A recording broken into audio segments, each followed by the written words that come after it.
High বন্ধুরা, কেমন আছেন? মমতার লাইফস্টাইল আপনাদের অনেক স্বাগত জানাই। এই যে, আমরা এখন উঠে পড়েছি ছাদে, কারণ আমার বোর এই যে কি করছে দেখুন। তুমি কি করছো বলো? খুব রোদ গো, খুব রোদ। কি করছিলে তুমি? হ্যাঁ,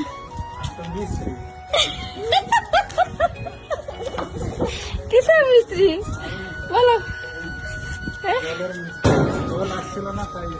আচ্ছা, ভালো চলো একটু আসো দেখি, একটু খুব রোদ, একটু দেখাই। এই দেখুন নিচে, আমরা উপরে ছাদে চলে এসেছি, কারণ আমাদের জলের ট্যাঙ্কিটা খুব এমন হচ্ছিল। তো কোথায় রাখবো?